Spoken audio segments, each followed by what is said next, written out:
বাংলা কেমন দেশি না বিদেশি?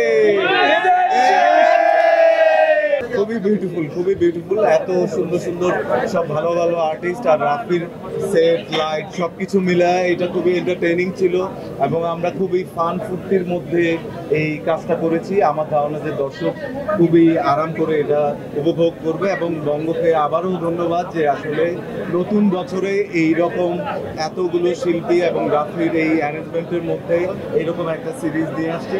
আমি দর্শকদেরকে বলবো যারা এই প্রেমের সাথে আসে নাই তাদেরকে অগ্রিম হ্যাপি নিউ ইয়ার এবং আপনারা জানুয়ারির 2 তারিখে বঙ্গতে 30 টাকায় দেখে ফেলুন ব্ল্যাক ম্যান। Thank you. পুরো মনে করেন ভাইয়া, পুরো মনে করেন মানে আপনার যে ক্যারেক্টার নাম যেটা কি বলে দেন? বোম জামাল। বোম জামাল মনে হচ্ছিল বোম জামালেরই কথা শুনতেছি। তখন মনে হচ্ছিল যে তামিল আর্টিস্ট আমি, মানে তামিল সিনেমায় কিন্তু এরকম মানে ফিলটা পাওয়া যায় যে কোনো ইয়ে হইলে। তখন মনে হচ্ছিল না, শান্তি পাচ্ছিলাম ভিতরে ভিতরে, খুব আনন্দ কাজ করতেছিল যে আসলে ভাই ব্রাদার যারা দেখতেছিল তারা হয়তো হাততালি দিচ্ছিল, চিৎকার দিচ্ছিল, অবশ্যই ভালো লাগতেছিল ভাই। আমিও বোন, আমিও চিৎকার দিচ্ছিলাম। ও সাউন্ডও পাইনি তো। বাস্তব জীবনে আপনার কি মনে হয় আমি কারো দরজা ফুলতো মানে উঠি নেই না? তো বাস্তব জীবনে আমি ভালো মানুষ বা দুষ্ট, বাট যা দেখছেন ওটা ক্যারেক্টারের জন্য আর কি। ওই ভাইয়া যেটা বললো যে বড় স্ক্রিনে দেখলাম, আসলে মনে হচ্ছিল যে সিনেমা, তো মনে হচ্ছিল যে আসলে সিনেমাটাই হোক এটা। বঙ্গতে যাবে 30 টাকার টিকিট, তো আপনারা ওইটা টিকিটটা কেটে সবাই দেখবেন বঙ্গতে 2 তারিখে।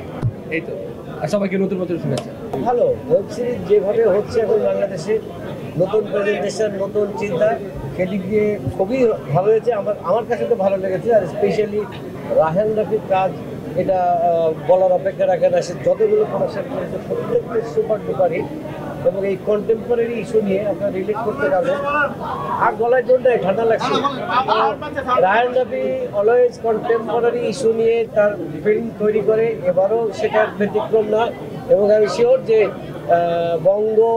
বঙ্গ যে উদ্যোগটা নিয়েছে, কারণ এই সময় রাহেন রাফিকে দিয়ে এত বড় ইনভেস্টমেন্ট নিয়ে যে ওনারা কাজ করেছে, সেই জন্য বঙ্গকে অসংখ্য ধন্যবাদ। কারণ বঙ্গ দর্শকদের কথা চিন্তা করেই তাদেরকে ভালো রাখার জন্যই কাজটি করেছে।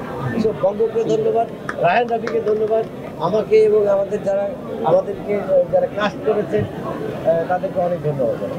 মানে যখনই আমি পর্দায় আসছিলাম রেসপন্স দর্শকের মধ্যে পাচ্ছিলাম, ভালোভাবে পাচ্ছিলাম এবং খুব ভালোভাবে গ্রহণ করেছে বলে আমার ধারণা। আমি খুব শঙ্কিত ছিলাম আমার চরিত্রের দর্শক কীভাবে অ্যাকসেপ্ট করবে, but I think it's well accepted.